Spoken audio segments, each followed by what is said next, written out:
Ada 3 karakter Ahlus Sunnah wal Jamaah yang dari dulu sampai saat ini dan sampai hari kiamat nanti tidak akan pernah berubah.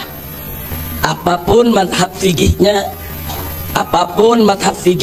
apakah dia seorang Hanafi, Maliki, Syafi'i, Hambali, ataupun madhab akidahnya, apakah dia seorang Asy'ari atau Maturidi, selama mereka Ahlus Sunnah wal Jamaah tidak akan pernah terlepas dari 3 karakter utama. Yang pertama, karakter Ahlus Sunnah wal Jamaah adalah hubbullah wa rasulihi, cinta kepada Allah dan Rasulnya. Yang kedua, karakter Ahlus Sunnah wal Jamaah adalah hubbul al wal ashab, cinta kepada keluarga Nabi Muhammad SAW dan juga cinta kepada seluruh sahabat Nabi tanpa terkecuali. Hubbul al wal ashab. Kemudian yang ketiga adalah hubbul ulama wal muslimin, cinta kepada para ulama dan cinta kepada kaum muslimin. Inilah 3 karakter Ahlus Sunnah wal Jamaah salafan wa khalafan, baik dari yang maupun yang sekarang, dan insya Allah ini akan tetap tidak akan pernah berubah sampai kita semua menghadap Allah Subhanahu wa ta'ala. Nah baik, mari kita gambarkan satu persatu karakter ini saudara, supaya kita lebih jauh mengenal siapa itu Ahlus Sunnah wal Jamaah. Yang pertama, Ahlus Sunnah wal Jamaah adalah kelompok umat Islam yang selalu hubbullah wa rasulih, pengertian cinta Allah kepada Rasulnya dalam makna mereka selalu siap berada di barisan terdepan untuk membela Allah dan Rasulnya. Mereka selalu siap ada di barisan terdepan untuk mengamalkan segala perintah Allah dan Rasulnya yang tertuang di dalam Al-Quranul Karim maupun hadis Nabi kita Muhammad Sallallahu Alaihi Wasallam. Yang oleh karenanya prinsip Ahlus Sunnah wal Jamaah saudara di zaman ini yang perlu kita garis bawahi, bahwa ayat suci selalu ada di atas ayat konstitusi, dan ini tidak boleh berubah saudara, tidak boleh berubah. Ya, kita wajib tunduk kepada konstitusi, ya kita wajib taat kepada negara, ya kita wajib hormat kepada umara, mematuhi segala perintahnya selama konstitusi tadi, aturan negara tadi tidak bertentangan dengan hukum Allah dan Rasulnya. Dan manakala ada konstitusi, manakala ada perundang-undangan, manakala ada keputusan atau kebijakan dari umara yang manapun, mulai dari presiden yang di atas sampai RT yang di bawah saudara, kalau bertentangan dengan syariat Islam, bertentangan dengan hukum Allah dan Rasulnya, wajib untuk ditolak. Ini prinsip Ahlus Sunnah tidak pernah berubah. Tidak ada Ahlus Sunnah wal Jamaah yang menjual ayat-ayat Allah hanya untuk kesenangan dunia semata. Tidak ada prinsip Ahlus Sunnah wal Jamaah yang menyampingkan ayat-ayat Allah hanya untuk aturan manusia yang mengajak kedurhakaan kepada Allah. Ya, memang Allah Subhanahu wa ta'ala berfirman dalam Al-Quran, faqala ta'ala ya ayyuhalladzina amanu athi'ullah wa athi'ur rasul wa ulil amri minkum. Ini menarik saudara. Tatkala bicara ketaatan kepada Allah, Allah nyatakan ati Allah. Tatkala bicara ketaatan kepada Rasul, Allah menyatakan wa ati'ur rasul, yaitu ar-rasul alaihi salatu wassalam. Tapi begitu Allah menyatakan ketaatan kepada ulil amri, Allah hanya mengatafkan saja wa ulil amri minkum. Allah tidak mengatakan wa ati'u ulil amri minkum. Ini adalah rahasia saudara. Apa rahasianya ati'ullah wa ati'ur rasul? Taatlah kau kepada Allah, dengan Allah menekankan ati'u, menunjukkan bahwa ketaatan kepada Allah mutlak, tidak ada kompromi. Apa saja yang Allah nyatakan haram, haram dia. Apa saja yang Allah nyatakan halal, halal dia. Apa saja yang diwajibkan oleh Allah, wajib untuk kita jalankan. Apa saja yang dilarang oleh Allah, wajib untuk kita tinggalkan. Tidak ada kompromi. Hukum Allah mutlak, harus ditaati oleh seluruh orang-orang yang beriman. Kenapa taat kepada Allah mutlak? Karena Allah mustahil memerintahkan manusia untuk melakukan sesuatu yang bisa merusak dunia dan akhiratnya. Mustahil. Seluruh perintah Allah, seluruh aturan Allah justru lisa'adatid darain, untuk kebahagiaan dunia dan akhirat bagi sang hamba tadi, saudara. Maka itu taat kepada Allah nggak bisa ditawar.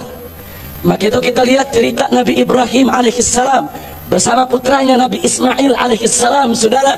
Tatkala Allah perintahkan Nabi Ibrahim untuk menyembelih anaknya Ismail, itu perintah Allah. Tidak boleh ditolak, suka atau tidak suka, saudara, senang atau tidak senang, sulit maupun tidak sulit. Kalau sudah Allah yang memerintahkan, wajib untuk dilaksanakan. Nah, itulah yang disebut totalitas kepatuhan dan ketaatan kepada Allah secara mutlak. Begitu juga yang kedua, wa atiur rasul, dan taatilah oleh Rasulullah sallallahu alaihi wasallam. Taat kepada Rasul mutlak. Tidak boleh dibantah, tidak boleh ada kompromi. Apa saja yang Nabi haramkan ya haram, apa saja yang Nabi halalkan ya halal, apa saja yang Nabi wajibkan ya wajib. Dan tegas Allah menyatakan dalam Al-Quranul Karim, faqala ta'ala, wa ma atakumur rasulu fakhudhuhu wa ma nahakum anhu fantahu. Jadi saudara, taat kepada Nabi juga mutlak. Artinya ketaatan kepada Nabi ini mutlak. Apa saja yang datang dari Nabi ambil, apa saja yang dilarang Nabi tolak. Simple sebetulnya prinsip hidup Ahlus Sunnah wal Jamaah, saudara. Jangan sekali-kali menentang Allah dan Rasulnya. Lalu kenapa taat kepada Rasulullah sallallahu alaihi wasallam menjadi mutlak? Sebab Nabi Muhammad sallallahu alaihi wasallam mustahil memerintahkan umatnya untuk melakukan sesuatu yang membahayakan dunia dan akhiratnya. Mustahil.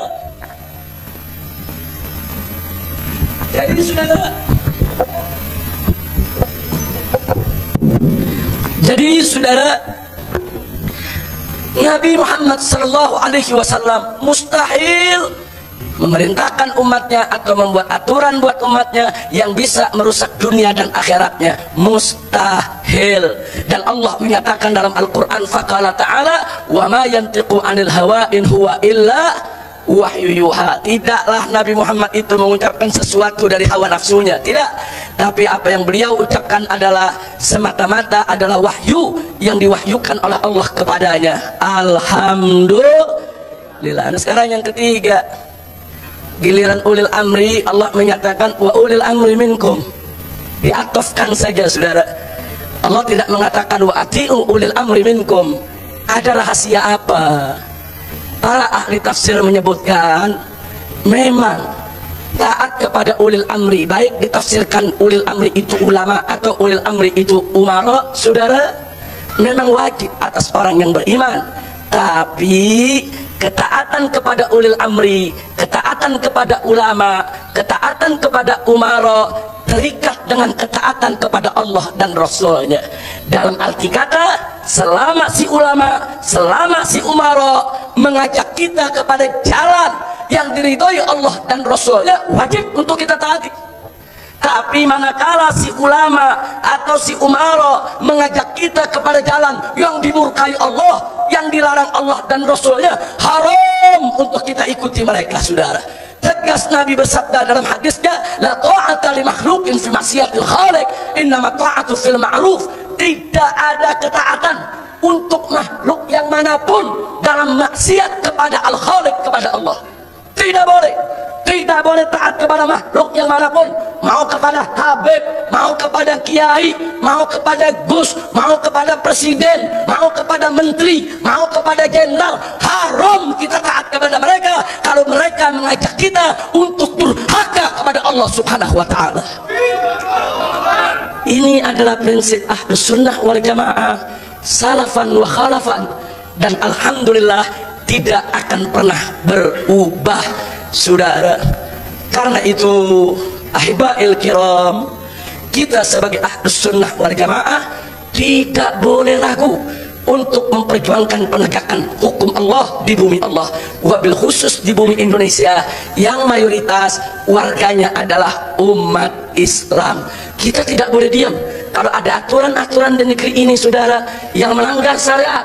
Kita harus berusaha bagaimana untuk mengamandemennya, bagaimana untuk merevisinya, bagaimana untuk membatalkannya. Walaupun terkadang di dalam upaya kita banyak kegagalan, jatuh bangun, tapi kita tidak boleh pernah putus asa di dalam memperjuangkan hal tersebut semua, saudara.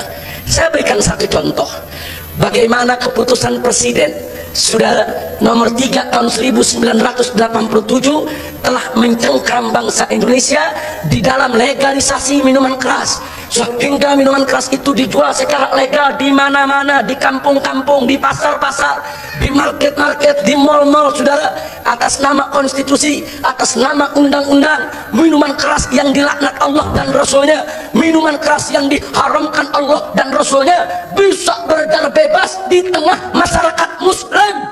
Innalillahi wa inna ilaihi raji'un.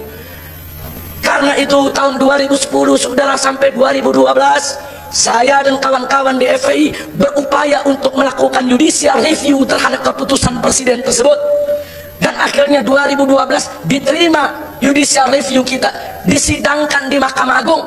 Kita tuntut Mahkamah Agung, kita gugat pemerintah untuk membatalkan keputusan Presiden tersebut, dan alhamdulillah pada bulan Juli tahun 2013 gugatan kita dikabulkan. Keputusan Presiden yang melegalkan minuman keras dibatalkan oleh MA, saudara. Batal artinya begitu bulan Juli 2013 Mahkamah Agung telah membatalkan, maka minuman keras di seluruh Indonesia menjadi barang ilegal. Ini salah satu perjuangan. Walaupun sayang sejuta sayang, saudara, pemerintah berusaha membujuk ormas-ormas Islam, diundang ke DPR untuk membuat satu undang-undang baru yang melegalkan minuman keras, saudara.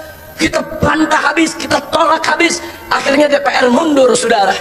Namun sayang sejuta sayang, di akhir tahun 2013 bulan Desember, Presiden mengeluarkan Perpres Peraturan Presiden nomor, saudara, 72 tahun 2013 yang melegalkan kembali minuman keras. Innalillahi wa inna ilaihi raji'un. Lalu apakah kita ini mesti putus asa? Tidak. Perpres tersebut saat ini kita gugat lagi di Mahkamah Agung, saudara. Walaupun kita tahu, andai kata nanti kita menang, Presiden buat lagi aturan baru. Andai kata nanti kita menang batalkan, Presiden buat lagi aturan baru. Ini yang disebut, saudara, otoriter, kediktatoran kepemimpinan. Ini boleh kita katakan sebagai arogansi kepemimpinan yang ada di negeri ini, saudara. Mereka tidak menghargai putusan hukum. Kita masyarakat dituntut harus taat kepada hukum, harus taat kepada aturan, harus taat kepada perundang-undangan. Begitu kita sudah taat, kita ikuti koridor konstitusi, dan berhasil, mereka tidak hargai. Innalillahi wa inna ilaihi raji'un. Tapi kita tidak boleh putus asa. Perjuangan untuk melarang minuman keras secara nasional, kepala jadi kaki, kaki jadi kepala, tetap akan kita perjuangkan sampai tetes darah yang terakhir. Karena minuman keras diharamkan oleh Allah dan Rasulnya, bahkan dilaknat oleh Allah dan Rasulnya. Yang dilaknat bukan hanya yang minum, yang buat, yang menyediakan, yang menjual, yang menyajikan, sampai yang mencatat dan lain sebagainya dilaknat. Nah, ini persoalan sebagai contoh, saudara. Kalau ada peraturan dari pemerintah yang bertentangan dengan syariat, nggak boleh dong kita diam. Soal berhasil nggak berhasil urusan nomor ke-1000, soal kita kalah atau menang urusan nomor ke-1000. Tapi yang penting adalah nu'addil wajib, kita melaksanakan kewajiban untuk menentang segala kemungkaran yang ada. Mudah-mudahan Allah memberkahi perjuangan kita semua, amin ya rabbal alamin. Itulah yang pertama yang ingin saya ingatkan. Jadi Ahlus Sunnah berpegang kuat kepada Al-Quran dan As-Sunnah. Kalau ada mereka yang tidak menghargai hukum Allah, kalau ada mereka yang menyatakan ayat konstitusi di atas daripada ayat suci, kalau ada mereka yang menyatakan, saudara, bahwa Al-Quran itu bukan sumber hukum seperti yang dilakukan oleh kelompok Inkar Sunnah, saudara, atau mereka-mereka yang melecehkan Al-Quran dan melecehkan As-Sunnah, maka i'lamu, ketahuilah, washhadu, dan persaksikanlah bahwa mereka bukan Ahlus Sunnah wal Jamaah. Walaupun mereka bersumpah berjuta kali, demi Allah kami Ahlus Sunnah wal Jamaah, begitu dia lecehkan hukum Allah, begitu dia rendahkan hukum Allah, begitu dia tolak hadis Nabi sebagai sumber daripada segala sumber hukum bersama Al-Quran, maka orang tersebut bukan Ahlus Sunnah wal Jamaah, saudara. Nah, ini yang ingin saya ingatkan. Jadi sekali lagi, kita mudah saja mengatakan kami aswaja, kami aswaja. Dari mana kita aswaja kalau nggak melaksanakan sholat? Dari mana kita aswaja kalau tidak puasa di bulan Ramadan? Dari mana kita aswaja kalau tidak meninggalkan pelacuran, tidak meninggalkan perjudian, tidak meninggalkan minuman keras? Dari mana kita aswaja kalau terus sehari-hari kita bergelut dengan kemungkaran atau membiarkan kemungkaran itu mengepung kita dari semua arah, saudara? Aswaja adalah kelompok umat Nabi yang tidak akan pernah membiarkan kalau hukum Allah dan hukum Rasulnya dilanggar, saudara. Maka itu Al-Imam Abdurrahman At-Tibai dalam kitab Maulidnya, saudara, yang sering kita baca, menceritakan tentang sifat Nabi. Apa beliau katakan? Wa ya'fu 'anil dzambil ladzi fi haqqihi wa sababihi wa idza du'iya haqqullah lam yakun ahadun li ghadabihi. Subhanallah. Ini kitab Maulid kita baca, saudara, hampir tiap hari. Di situ disebutkan sifat Nabi, wa ya'fu. Nabi itu mudah memaafkan. 'Anil dzambil ladzi fi haqqihi wa sababihi. Memaafkan kesalahan-kesalahan yang terkait dengan hak pribadinya. Kalau Nabi diludahi, Nabi sabar, Nabi nggak balas, Nabi maafin, saudara. Nabi dicaci maki, Nabi sabar, Nabi santun, Nabi nggak balas, saudara. Nabi dilempari pasir kepalanya, Nabi sabar, Nabi nggak nuntut balas, saudara. Subhanallah. Tapi jangan coba-coba kalau Islam yang dilanggar, saudara. Kata Imam At-Tibai, wa idza du'iya haqqullah. Tapi kalau hak Allah yang dilanggar, hukum Allah yang dilecehkan, lam yakun ahadun li ghadabihi. Tidak ada seorang pun yang mampu untuk mencegah murkanya Nabi. Makanya kita lihat ada perempuan dari Bani Makhzum, salah satu anak suku Quraisy yang dianggap mulia, dianggap terhormat, mencuri, tetap dipotong tangannya oleh Nabi, saudara. Ya, Nabi memang penyantun, Nabi memang lembut, Nabi memang ramah, Nabi baik, Nabi mudah memaafkan orang. Tapi kalau sudah hukum Allah yang dilanggar, Nabi tidak pernah bisa diajak kompromi, saudara. Bagaimana Usamah bin Zaid, cucu angkat Nabi, datang kepada Nabi, minta menyampaikan keinginan masyarakat, sebagian masyarakat Quraisy, agar perempuan tadi jangan dipotong tangan, mengingat statusnya yang cukup terhormat sebagai kalangan Quraisy, saudara. Tapi apa jawab Nabi kepada Usamah? Tegas, saudara, waimallah, demi Allah, lau anna Fatimah binta Muhammadin sarakat laqata'tu yadaha. Nabi tegur Usamah, hei Usamah, jangankan itu perempuan yang kau anggap terhormat dari suku Quraisy, kemudian kau ingin meminta dispensasi dalam penerapan hukumnya. Waimallah, demi Allah, andai kata Fatimah binti Muhammad, andai kata Fatimah putri Muhammad, Fatimah putriku, jantung hatiku, kecintaanku, sayyidatun nisa'il alamin, pemimpin perempuan semesta alam, saudara, coba mencuri, laqata'tu yadaha, niscaya pasti aku potong tangannya. Subhanallah. Itu Nabi kita, saudara. Nabi lembut, iya, tapi Nabi tegas, saudara. Begitu ada sebuah masjid digunakan oleh orang-orang munafik, saudara, untuk apa?